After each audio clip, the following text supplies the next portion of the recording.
3 years, if they haven't been promoted and if they are in a public sector undertaking, you know what happens, right? There's a lot of guilt and difficulty that happens alongside it.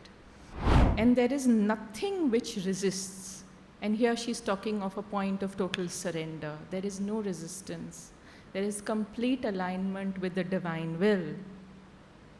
So one is to say the boss is bad, God is unfair to me, I did the right thing. God's way of making me seek their presence more in my life so that I get the strength, the energy to overcome this.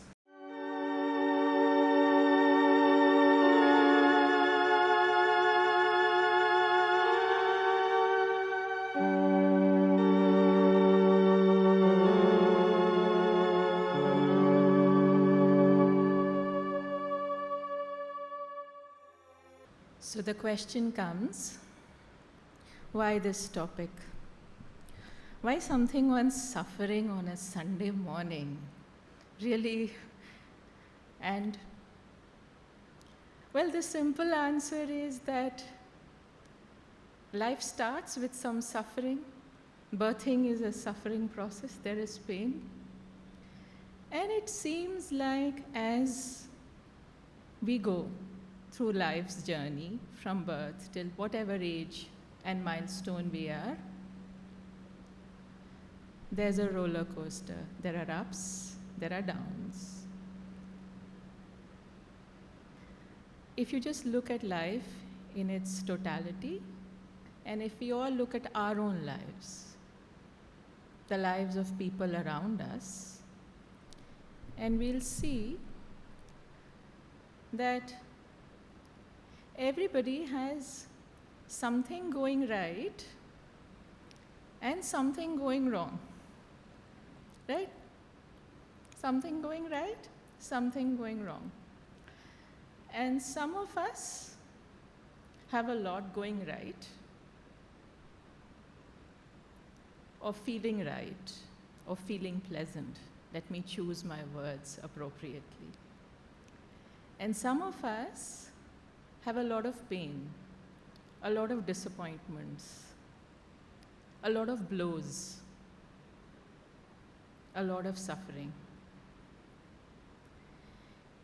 And the question comes, why? So I didn't know the answer to this question for a long time. It was a puzzle to me, so I'll start there. And I used to always wonder, what is the purpose of all this? Why do people suffer? So when I was really young, I think in school, I remember hearing this radio recording or a show. Everybody familiar with the Big B, Amitabh Bachchan? Yeah. So he had gone through this very major accident. I don't know if any of you recall, but to tell you that he did. It was on the sets of a movie. And the headlines in the newspaper was, everybody, the whole nation prays for Big B. Because everybody loves him. He is the epitome of success, outer success for all of us, many of us. And this was much after he recovered. And he said, and he has all the elements of outer success, even today. And he said in Hindi, हर कोई आदमी के जीवन में संघर्ष होता है, which means everybody has some challenges or difficulties in life. ऐसा शायद कोई भी इंसान ना हो जिसकी ज़िंदगी में संघर्ष ना हो. And I was overhearing this. So the translation is, there wouldn't be any person in life who doesn't have challenges, sufferings, or blows. And this is coming from a supremely successful person. And in my young days in school, I was listening to this. I was also doing something, and I said, okay, it's coming from a very high source of success. It stayed there in my memory till I started to prepare for this, and then it has come out again. It has resurfaced, like things surface at the right time. So suffering is inevitable. It doesn't matter whether we are outwardly successful or not, we are suffering. There is suffering. And the other conversation that I want to share, which again I remember, is again when I was just in my teens, and my sister, who's a good 10 years older, said that, this person has had, I don't know, some illness, this person had a job loss, this person had something else, and they were talking about their alumni. And she said that, all of these are such good people, and all these good people are suffering. God is not fair. Life is not fair. Bad things seem to consistently happen to good people. Why? And that also stayed with me as a message. And we go through life, and maybe these are reflections that may have a resonance in all of you, or they may not. Some of you smile, so there's a resonance. Some of you are thinking. So the point of the matter is that we all suffer, and good people seem to suffer, and a lot of good people seem to be suffering more. This is again my experience. But that doesn't mean that the people who don't suffer are bad. Let me just put that aside. The mother somewhere says that success is the ultimate test. So, like a hierarchy, there are very few people who are so evolved that the mother says, I will make you successful, and let's see what you do with this, and then you become my partner. I'm not there, so I don't have that experience. I'm amongst the masses.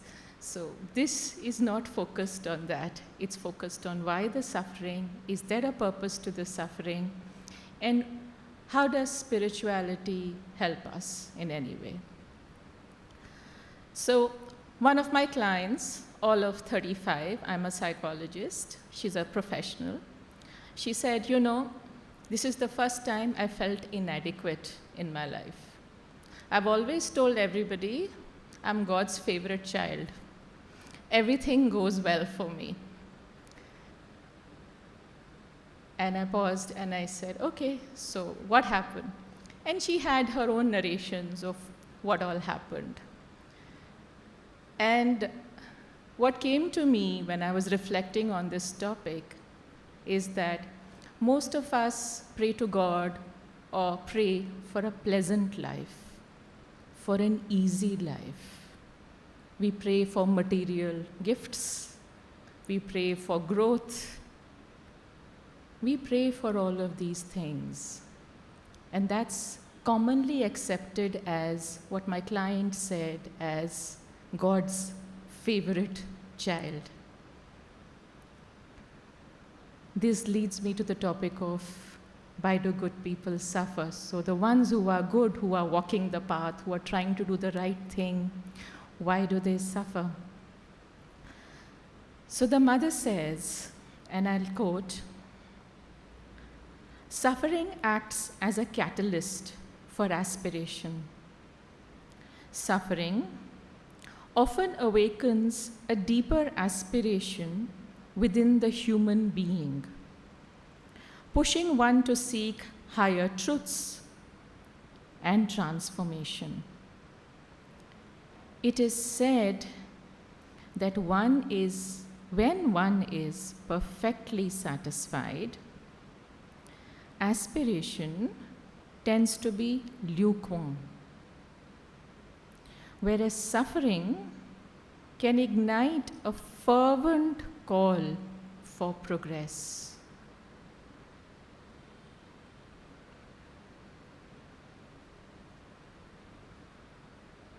So, the suffering is a call for our progress. And humanity needs to progress, and hence suffering is inevitable. And the greater the call, the more number of blows we might get.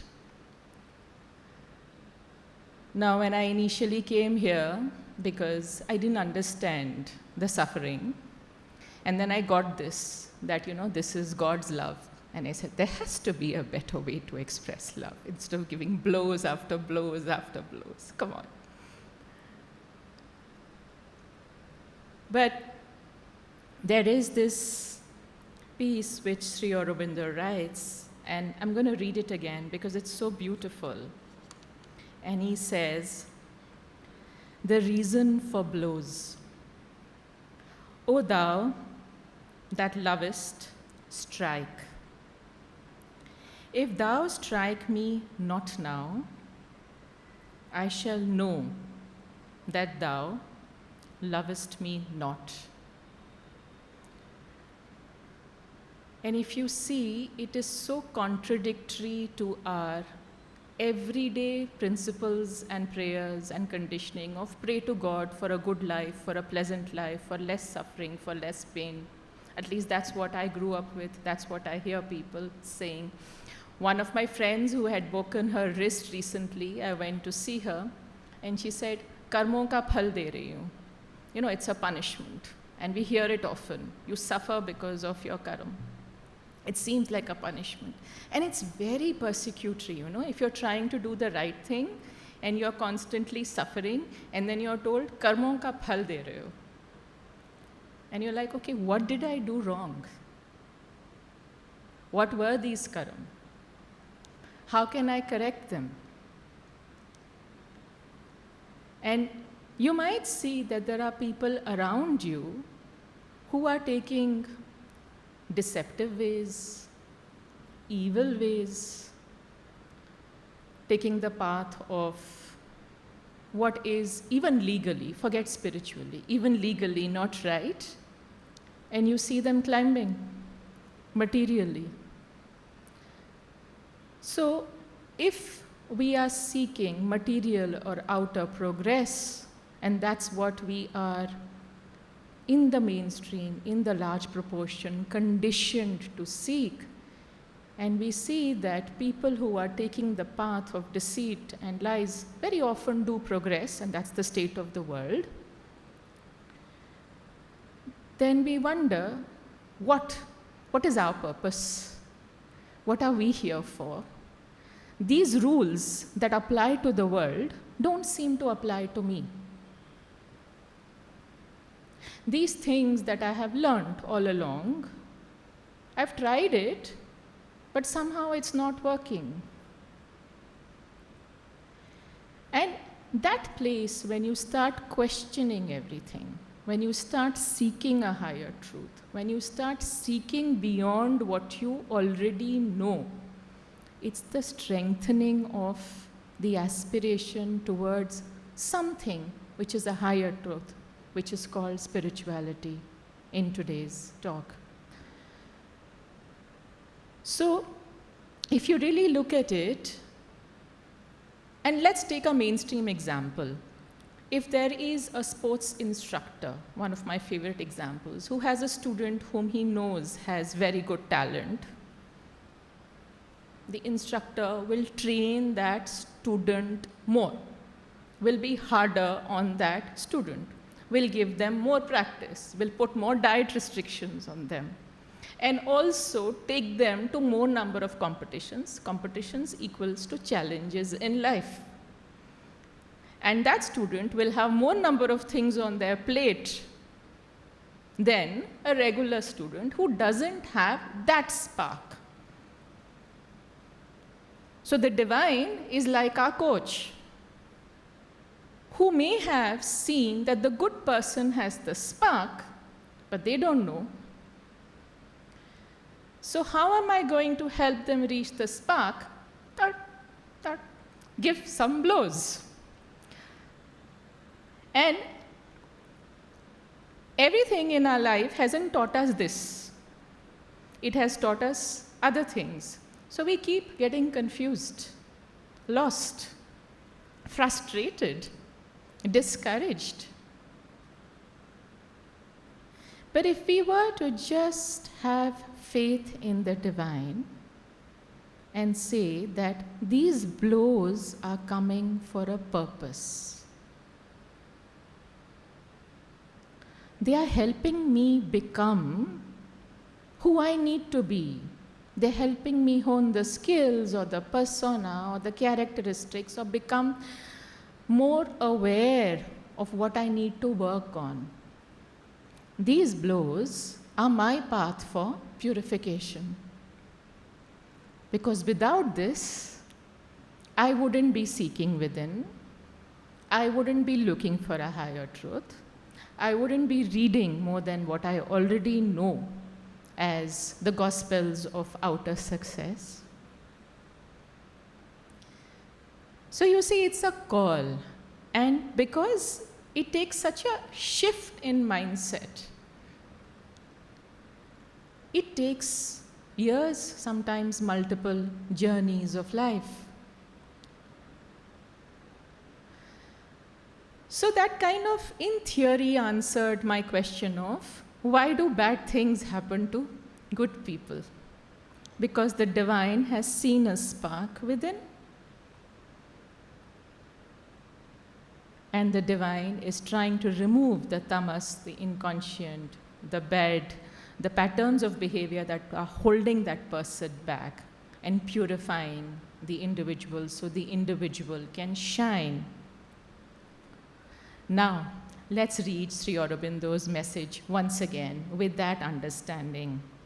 He says, "O thou that lovest, strike. If thou strike me not now, I shall know that thou lovest me not." And to explain a little further, all who aspire for the divine perfection know that the blows which the Lord deals us in His infinite love and grace are the surest and quickest way to make us progress. And the harder the blows, the more likely they feel the greatness of the divine love. So, from when we get a blow and we get angry, frustrated, cry, depressed, lament, to the shift of, here's a blow, this is an expression of the divine's love for us so that we may grow and progress. Difficult one, and that's why it takes years.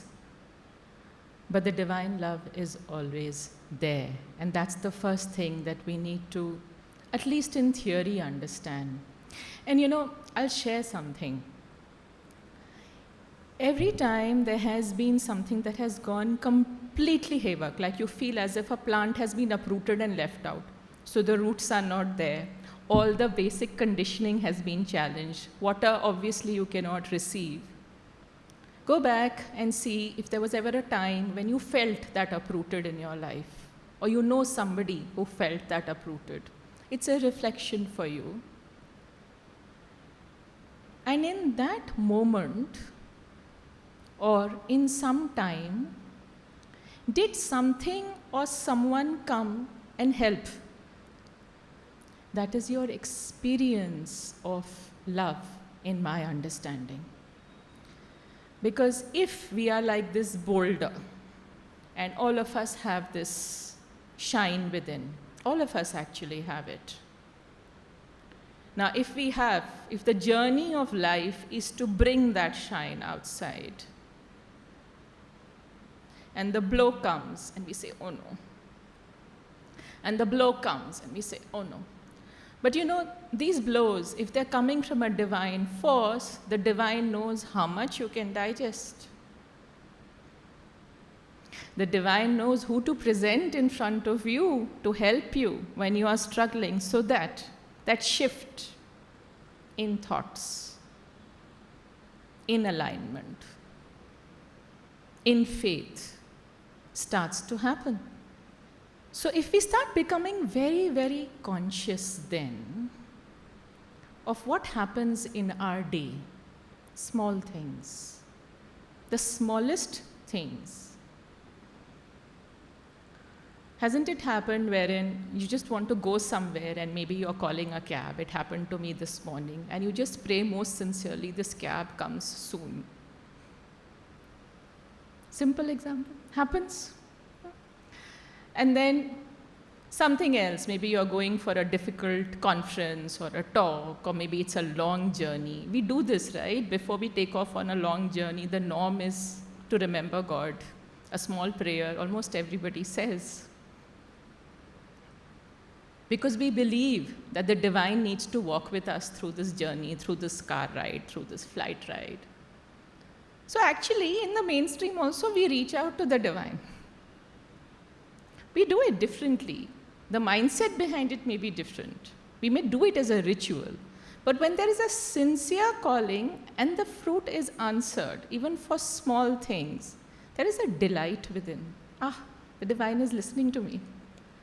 So, if we were, like Sri Aurobindo says, ordinary men, on the contrary, always ask God to give them an easy, pleasant, and successful life. In every personal satisfaction, they see a sign of divine mercy. नौकरी मिल गई, भगवान की then है. शादी हो गई, भगवान की देन है. Right? So this we do. This is divine mercy. But if on the contrary, they meet with unhappiness and misfortunes in life, they complain and say to God, "You do not love me."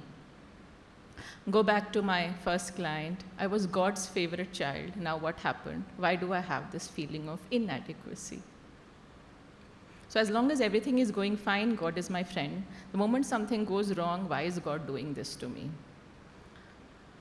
The reason for that is the same as the fitness coach. You are ready for the next step. And if you're ready for the next step, then you're going to face the stretch. The difference is that when the fitness coach tells you, you are conscious, you have hired them, you know the stretch. But when it comes as a blow from the divine, we are not conscious, we are not aware, until we start seeking a spiritual path. We start reading. We start understanding.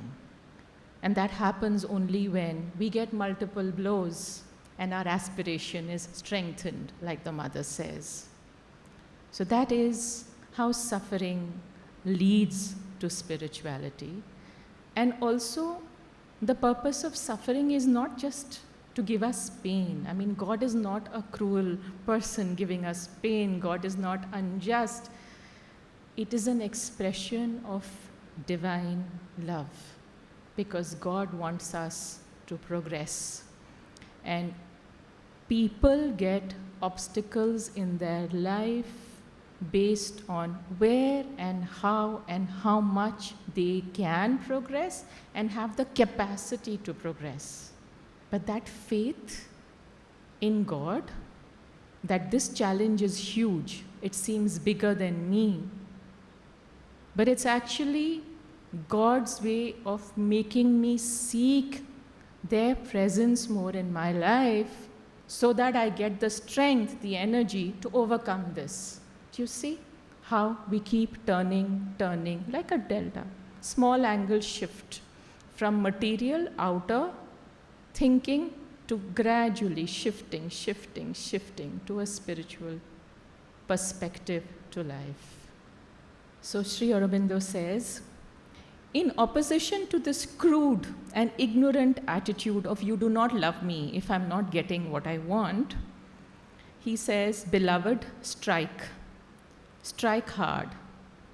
Let me feel the intensity of thy love for me." Now I request you to just reflect back on any one turning point in your life which gave you pain, which gave you suffering, which made you question what you already know. and see if that happened many years ago, was that divine mercy at work? After a while, we realized that. But if you're currently going through it, it doesn't seem like divine mercy at work, it feels very painful. So depending on where you are in your journey, the experience will be different. But the only thing I can tell you is that 5-6 years back, when I got a couple of blows, I really felt, what on earth did I do to deserve this? And now when I look back at that experience, I say, it was really for the good, because without that complete shake-up, so many things in my life wouldn't have changed. I would have just stuck to the ordinary, mundane life with mundane aspirations and reconciled to many things that I didn't want to actually reconcile to. So be it an illness in the family, a relationship crisis, an academic stress, each of these are catalysts. They are blows. They make us suffer. But they are not just somebody having a difficult plan for us. There is love in that, just as there's love in anybody who's asking you to train harder, to study harder to achieve something, to do anything harder. A person who is learning music, they have to really practice if they have to reach the peak, right? And after a while, they start enjoying that practice.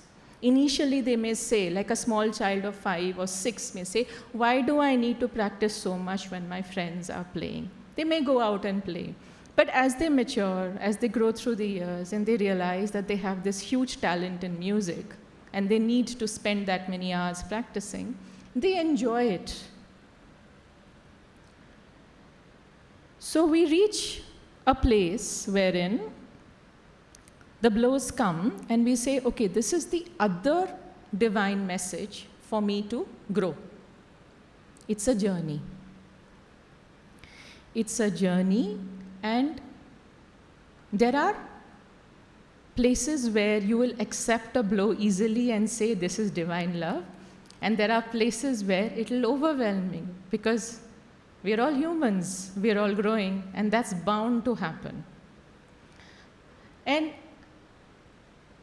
here's something else, which I found very difficult. So we start with this perspective of, if we are getting blows, then we have bad karma, we are suffering, God is not good to us. And then we get some blows. And then we start working, then we realize our aspiration is higher, we turn towards spirituality, and then this big thing of, the divine love is showing through the blows. Now there's this very small possibility that we sit with this divine love in our blows and say, I am divine's favorite child, that's why I'm getting blows, the rest are not. Do you see? And arrogance can also come through. So it's very important for us to guard ourselves, because each person's journey is not the same, and we don't know what the other person is going through. But when we are suffering, or when we are experiencing a blow, there is a statement, pain is inevitable, suffering is optional. So if you know that I need to go through this stretch, I need to run this extra 3 kilometers if I'm studying for fitness, I need to practice 2 hours more in a week if I'm planning to be a singer. So I need to do this with greater sincerity, greater vigilance, greater aspiration if I'm on the spiritual path. Then with that awareness, the suffering reduces, because now our understanding has shifted from I am suffering because it's my karma, or God is not being good to me, or I'm not doing the right thing too. I am being molded to the person I can become. And as long as I'm sincere, very important, I place my faith in the divine, very important, and I keep doing the best I can do in that moment, progress will come. So yes, if we fall, there will be pain, but the pain can be accompanied with a lot of suffering or limited suffering. Don't you have people who say, my hand hurt, and there is a whole week of turmoil that will go. They'll call up everybody and tell them, ye hua, wo hua. So there's a lot of suffering. And then there are people who will say, okay, my hand broke. I need to get an X-ray, I need to get it in a cast, and I need to do this. And then they just go through life. It doesn't affect them so much. Have we all experienced people who get affected by pain a lot and those who don't get affected by pain a lot? Anybody here who's experienced the difference in the people around us? Yeah? That is the spiritual tilt. When you say that pain will come, but I don't need to suffer. I need to just keep the divine in my heart.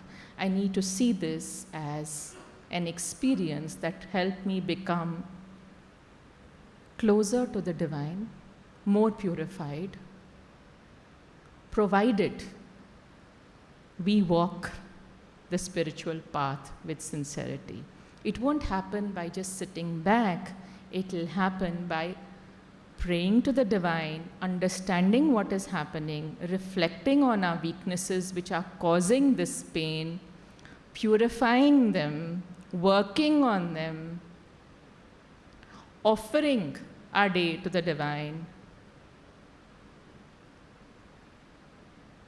And then you will see that the load that we carry, like they say now, school bags should not be heavy. The divine also doesn't want us to have heavy bags. We carry them.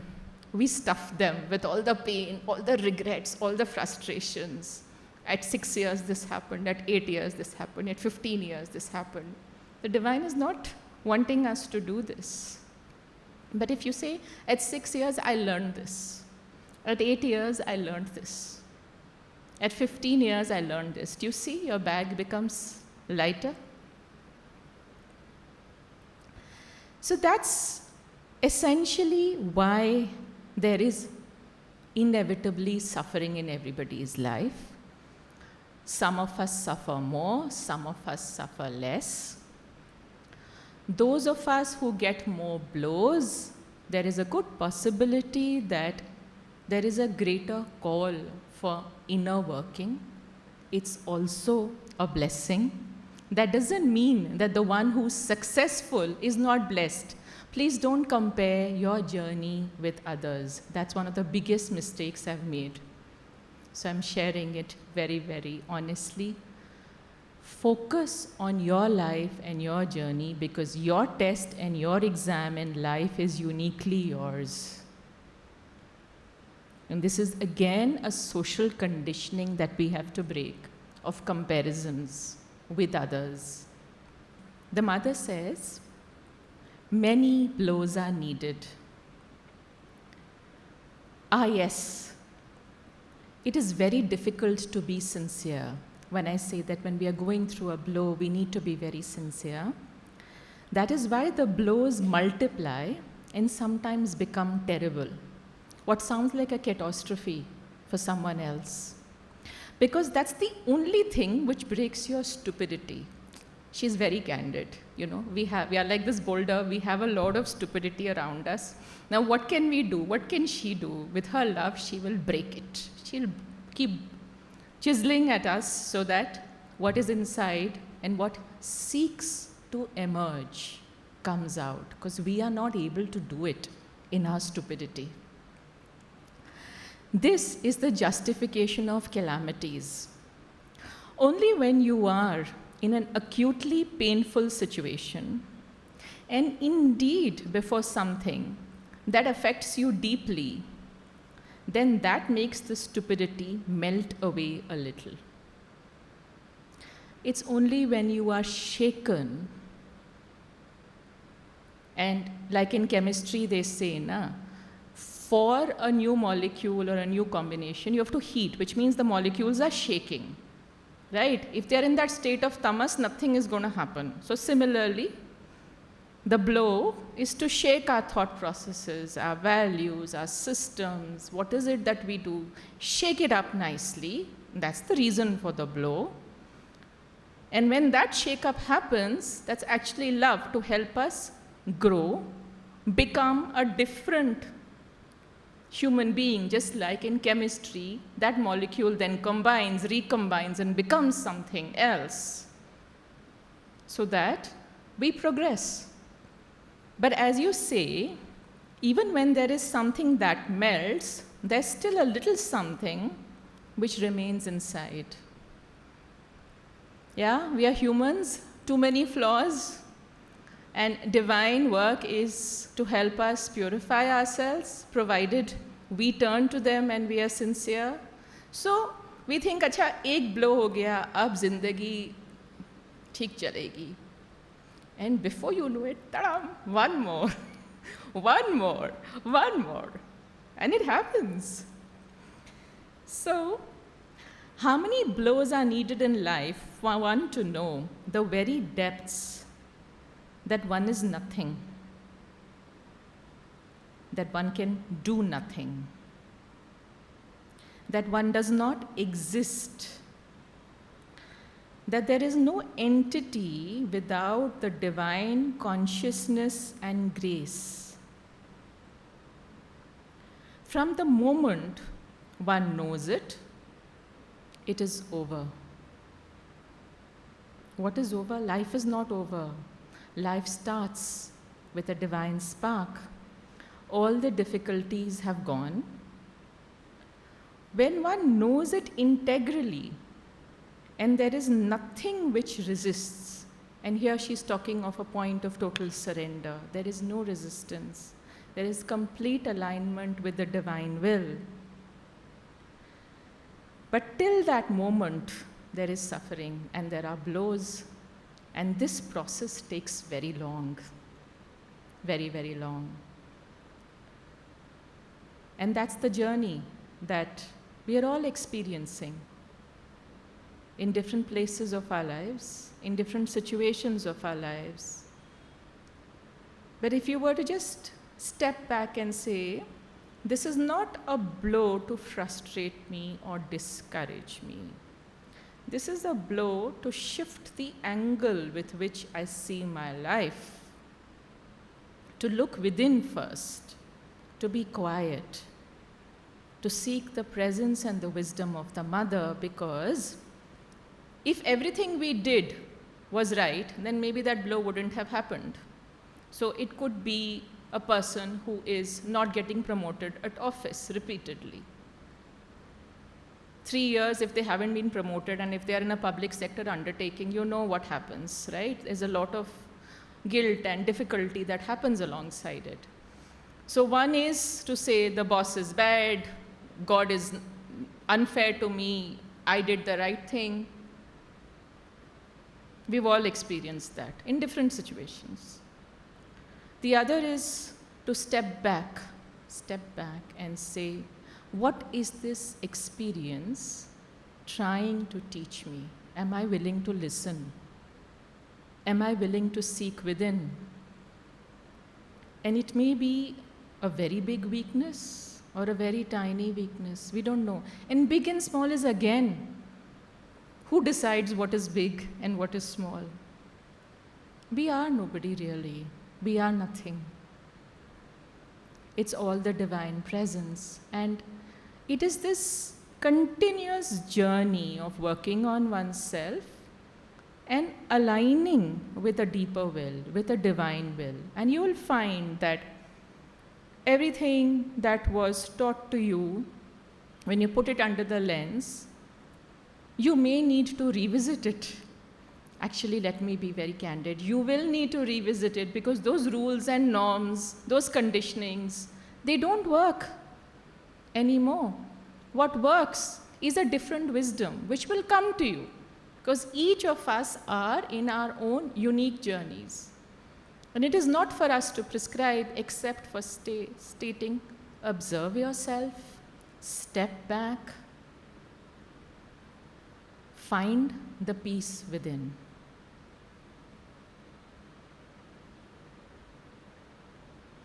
And in that peace and that quiet solitude, when you've detached yourself from all the outer conditioning, outer layers of success and behavior, is when you will find a clue. Like a thought, it'll come to you. This is probably what I need to do. And you start working on it, because you see, the mother says in another place, the thoughts are also not ours. They've either come from conditioning, or if you are seeking the divine, then they come from a higher wisdom. And the more we do that, and it's tough. It's so easy to say in a half an hour talk, in theory, and read some excerpts, but it's a joyful journey, provided we keep at it. And when we slide and we forget, we are kind to ourselves and we encourage ourselves back on the journey, because that will happen, because we are humans. What I feel that, madam, this in nature, that is inherent. There is always struggle. So even in the current, if we are go with the current, so there we are going downwards. And if we are go against the current, so we are going upwards. So what I was thinking, that you said that, you first you suffer, go to the spirituality, then you go to the surrender stage. Can we reverse it? First you come to the surrender stage. If that means at that stage also you are progressing, because what is the objective is you progress. Whatever happened in the earth, because of the difficulties are there, whether innovation or invention, whatever has happened, because of the struggle was there. So here, if I directly go to the surrender stage, of course I have to work hard to reach that stage, instead of going through the sufferings, because in the sufferings, I am also progressing, because I am getting blows, I am progressing, because it is like if you are keep on sleeping, there is no progress. So somebody, in the training class or in the in police training or in other institutional training, whatever happens, when there is pressure, you only progress. When there is no pressure, you do not progress. So if I just directly take myself to the surrender stage, is that possible to reach surrender stage before going through the suffering? That is my question. Thank you. Beautiful question. We humans need shortcuts always.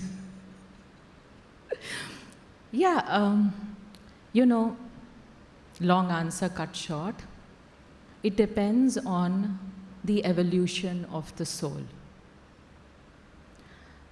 Surrender happens, I feel, over many lifetimes.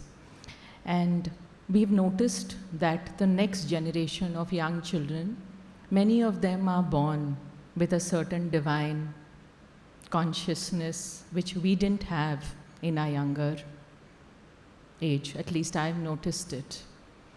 So, can a human start with bhakti or surrender? Yes, but it depends on what is the journey of that soul, if that soul has already reached there. Because you see, surrender is not something that we say verbally. It has to come from the depths of your being. And for it to come from the depths of your being, we need to have to remove all the tamas and the inertia around it and all the inconscient around it. So if the soul has progressed already to that stage and is born on the earth, and they start with surrender, beautiful.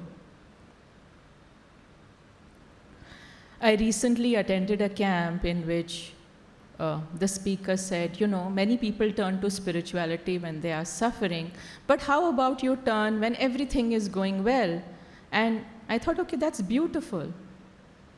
So yes, it can happen, but it depends on the journey of the soul, the consciousness I feel of the soul. And it's not something that we can do saying, okay, I choose to surrender first. Try, if it works for you, great, but it has to come from the depths of your being. And that's what the Gita also says. You can do Karam Yoga, you can do Bhakti Yoga, you can do Gyan Yoga. There are different paths depending on who you are, what your affiliations are. You choose your path. Yeah? But for the vast majority of us who have not progressed to that consciousness, I think a lot of what I said aligns well in terms of my understanding for that group. And having said that, I really acknowledge the beauty of your question. And I wish we could all just go out of this place at 11:30 and say, surrendered, all done, all suffering gone, pain is inevitable. I mean, that would be beautiful. So thank you for that question. I just want to know, what is the role of the mind in whether the suffering can be taken, as you're saying, as a blessing, or whether it is being taken as a part of karma or destiny, or whether it is taken as real, dismal. So there are three things in this. What is the role of the mind? Of the mind, yeah. In taking suffering as divine love rather than destiny and a karmic suffering. Is that it? Or complete, you're going defeatist. Going on a defeatist mode, yeah. Yeah. Beautiful question. Yeah, thank you so much. So recently, I'll share, I lost a cousin, much younger to me. He had been suffering addiction for quite some time, had been orphaned at an early stage, so blow, took to addiction, didn't have, I feel, the necessary support systems around him. And recently, we lost him. And it's a sad story because there was suffering. There was probably, if I were to say, from a spiritual perspective, an opportunity for a lot of progress and growth. But we see that it took a difficult negative turn. The role of the mind. See, everything from the mind, and I'm attempting to talk about it, is our thoughts, right? Our thoughts emanate, so to speak, from our mind. Now, if we have a thought that my suffering is my destiny, my bad karma, I don't have any other way to go, my family didn't support me, my parents died early, my job I couldn't keep, I didn't have the mental resilience to not move away from an addiction. All of these are thoughts, right? Mental. Then we are fueling our suffering. And it spirals to a completely defeatist perspective.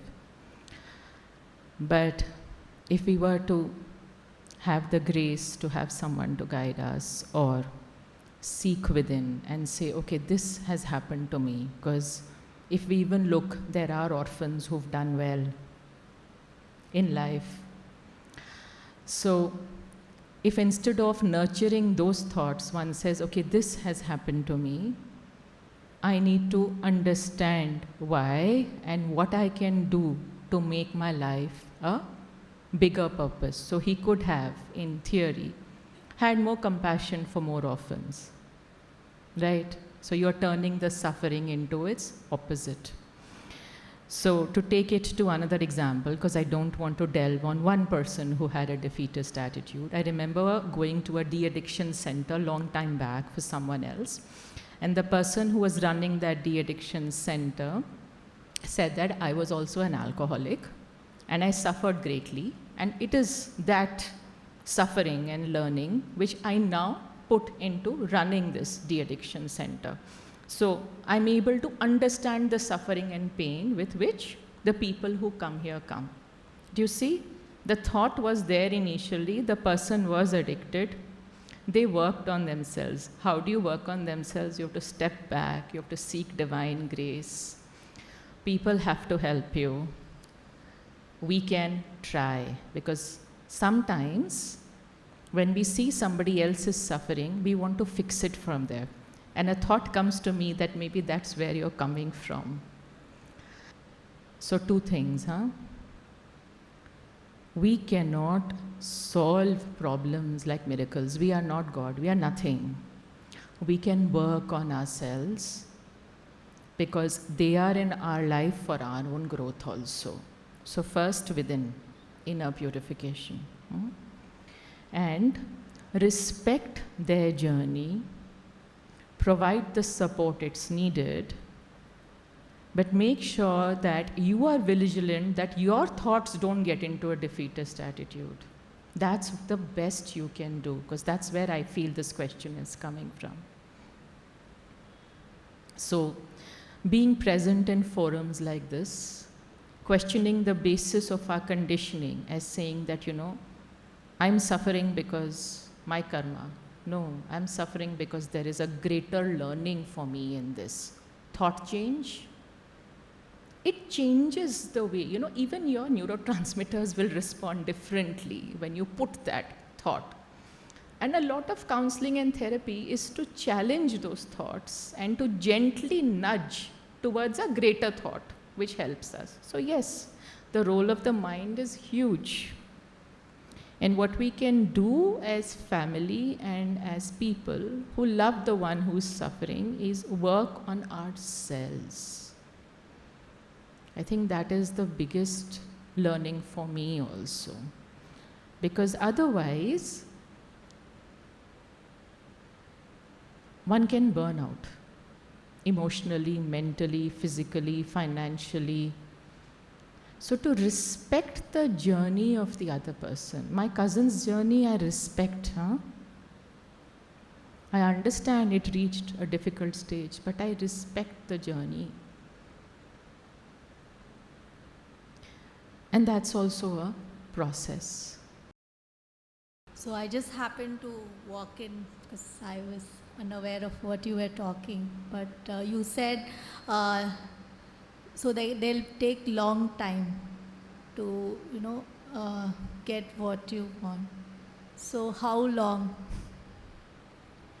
And it takes very long.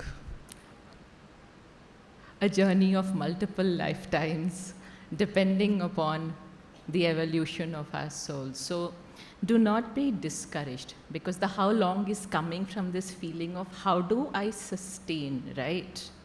So it's coming from a feeling of being very discouraged. Okay, so let me read. The mother says, never get discouraged. You must tell yourself, with the means of transport at my disposal, I have reached a certain point. But these means do not allow me to go further. So you've come till a certain point in your soul's journey. You've taken a mean of transport. Must have been mental conditioning, the universal world laws. Now what should I do? Exactly what I was sharing. We reach blows and we say, everything is being questioned now. What should I do? Sit there and not stir any longer. Go within, become quiet. Not at all. And you must say, I must find other means of transport.